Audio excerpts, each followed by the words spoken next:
মূল নিয়মে অন্তরীকরণ পর্ব 4-এ আমরা আমাদের অতি পরিচিত একটা ফাংশনের ডিফারেন্সিয়েশন করব। ফাংশনটি হচ্ছে y equal to f of x equal to x to the power n। এই ফাংশনটার ক্ষেত্রে একটা কথা আমরা বলতে পারি যে তোমরা অনেকেই হয়তো এই ফাংশনটার ডিফারেন্সিয়েশন মুখস্থ রেজাল্ট বলতে পারো, অর্থাৎ প্রমাণ ছাড়া অলরেডি হয়তো তোমরা অনেকেই শিখে ফেলেছো। যেমন তোমরা অনেকেই বলতে পারো এক্স স্কোয়ারের এক্স এর সাপেক্ষে ডিফারেন্সিয়েশন বা অন্তরীকরণ করলে রেজাল্ট আসে twice x, কিন্তু আমরা হয়তো কারণগুলো জানি না বা ব্যাখ্যাটা জানি না। আমাদের এই লেকচারে আমরা ম্যাথমেটিক্যালি এটা প্রমাণ করার চেষ্টা করব যে x to the power n K x এর সাপেক্ষে ডিফারেন্সিয়েট করলে রেজাল্ট আসলে কি আসে। তো আমরা শুরুতে f of x equal to x to the power n ধরে নিয়েছি, তাহলে আমরা বলতে পারি function of x plus h equal to x plus h whole to the power n। এবার আমরা জানি dy dx ইকুয়াল টু কি, limit h tends to 0 function of x plus h minus function of x divided by h। এবার আমরা মান বসাই। Function of x plus h এর মান কি x plus h whole to the power n, f of x এর value কি x to the power n। তাহলে লিমিট h টেন্ডস টু 0, উপরে আসবে x plus h whole to the power n minus x to the power n divided by h। এবার একটা বিষয় আমরা একটু খেয়াল করি, আমরা এই x plus h whole to the power n, এখানে x প্লাস h থেকে যদি আমরা x টা কমন নেই তাহলে কি দাঁড়ায়, limit h tends to 0, x common নিলে 1 আর এই জায়গায় h বাই x এরকম চলে আসে, তাই না? তারপরে কি, তারপরে এই পুরোটার উপরেই whole to the power n minus x to the power n divided by h। এবার একটা জিনিস একটু লক্ষ্য করি, এই যে পাওয়ার nটা, এই পাওয়ার nটা আমরা x এবং 1 প্লাস h বাই x এর উপর ডিস্ট্রিবিউট করে লিখতে পারি limit h tends to 0 x to the power n 1 plus h by x whole to the power n minus x to the power n divided by h।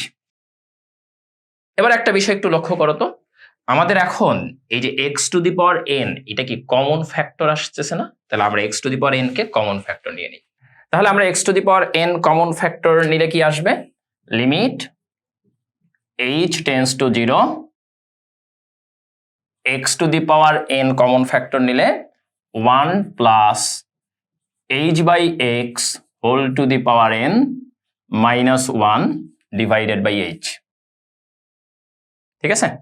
এবার একটা জিনিস একটু খেয়াল করি, এই x to the power n টাকে কিন্তু আমরা চাইলে লিমিট h টেন্ডস টু 0 এর বাইরে এনে লিখতে পারি। কেন লিখতে পারি? কারণ আসলে একটু খেয়াল করি যে যখন আমরা limit h tends to 0 apply করতেছি, এই যে x to the power n টা কমন ফ্যাক্টর আছে, এর মধ্যে তো কোনো h নাই, এটা h ফ্রি টার্ম, তাহলে আমরা এটাকে বাইরে লিখতে পারি এভাবে, x to the power n into limit h tends to 0 1 plus h by x whole to the power n minus 1 divided by h। আচ্ছা, এবার একটা জিনিস একটু সবাই লক্ষ্য করি, এই যে 1 plus h by x whole to the power n এটাকে আমরা আসলে বিস্তৃত করব। কিভাবে বিস্তৃত করব? যেমন তোমরা একটু চিন্তা করো, 1 প্লাস x হোল স্কোয়ারকে কি করতে, a plus b whole square সূত্রে বিস্তৃত করতে, ঠিক তখন যখন পাওয়ারটা n আসবে তখন আমরা কি করব, দ্বিপদী উপপাদ্য সাহায্যে এটাকে বিস্তৃত করব। আমরা সবাই জানি যে দ্বিপদী উপপাদ্যের ফর্মুলাটা এরকম হয়, 1 plus x whole to the power n equal to 1 plus nx plus n into n minus 1 by 2 factorial x square dot dot dot এইভাবে চলতে থাকে। তাহলে আমরা এখন এইটার সাথে কম্পেয়ার করলে দেখতে পাচ্ছি x এর জায়গায় h বাই x আছে। তাহলে আমরা কি করব, আমরা এই দ্বিপদী উপপাদ্যের বিস্তৃতিতে x এর পরিবর্তে জাস্ট h বাই x বসাবো। তাহলে আমাদের বিস্তৃতিটা এরকম হবে, x to the power n into limit h tends to 0 1 plus এই যে x এর পরিবর্তে যদি আমি h বাই x বসাই n into h by x, তারপর আবার এই x এর জায়গায় যদি h বাই x বসাই তাহলে n into n minus 1 by 2 factorial h square by x square plus তার পরবর্তী টার্মটা কি আসবে, n into n minus 1 into n minus 2 by 3 factorial h cube by x cube dot dot dot এইভাবে চলতে থাকবে। তারপরে একটু সবাই খেয়াল করি, এর পরে কিন্তু একটা -1 আছে। তাহলে এই -1টা যদি আমরা বসাই -1 ডিভাইডেড বাই h, এবারে এই 1 আর এই -1 কিন্তু ক্যান্সেল হয়ে যাচ্ছে। সো 1 আর -1 ক্যান্সেল হলে আমরা কি বলতে পারি, এই 1টা বাদ আর এই -1টা বাদ। তোমাদের কিন্তু এটা খাতায় তুলতে হবে। আমি যেভাবে বোর্ডে মুছে দিলাম তোমরা কিন্তু এভাবে মুছে দিতে পারবা না, তোমরা এটা খাতায় তুলে ফেলো। অর্থাৎ পরবর্তী লাইনটা এরকম হবে, তার আগের লাইনে কি ছিল, 1 আর -1 ছিল, কিন্তু পরের লাইনতে 1 আর -1 ক্যান্সেল হয়েছে।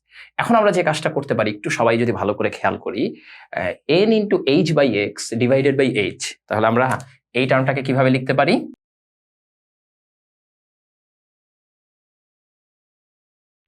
n/x লিখতে পারি, কারণ কি h আর h ক্যান্সেল। তারপরের পদটা আমরা কি লিখতে পারি, n × n-1/2 factorial h² divided by h, তার মানে h² আর h কাটাকাটি হলে একটা h থাকবে। তাহলে আমরা এরকম লিখতে পারবো n × n-1/2 factorial h/x², n × n-1 × n-2/3 factorial. এর পরেরটা আমরা দেখেন h³ আর h ক্যান্সেল হলে h²/x³ ডট ডট ডট। এবারে আমরা লিমিট h → 0 যদি অ্যাপ্লাই করি, লিমিট h → 0 অ্যাপ্লাই করলে এখান থেকে শুরু করে পরবর্তী প্রতিটা টার্ম 0 হয়ে যাবে। কেন? যখন আমরা h=0 বসাবো, এই পদটা 0, এই পদটা 0 এবং তার পরবর্তী সবগুলো পদের মান 0 চলে আসতেছে। তাহলে আমাদের এই লিমিটের ভ্যালুটা কি হবে, x⁴n × এখান থেকে রেজাল্ট আসবে n/x। এখন আমরা সবাই জানি সূচকের নিয়ম অনুযায়ী x⁴n/x এটাকে x⁴n-1 লেখা যায়, আর বাইরে n গুণ আকারে আছে। That means ddx of x⁴n equal to n x⁴n-1। তোমরা অনেকেই হয়তো এই ফর্মুলাটা আগে জানতে, বাট আমরা এখন এটার গাণিতিক প্রমাণটা জানি। এখন এই x⁴n কে ডিফারেন্সিয়েট করলে যে n × x⁴n-1 হয়, এখান থেকে আমরা কয়েকটা গুরুত্বপূর্ণ রেজাল্ট মনে রাখার চেষ্টা করি।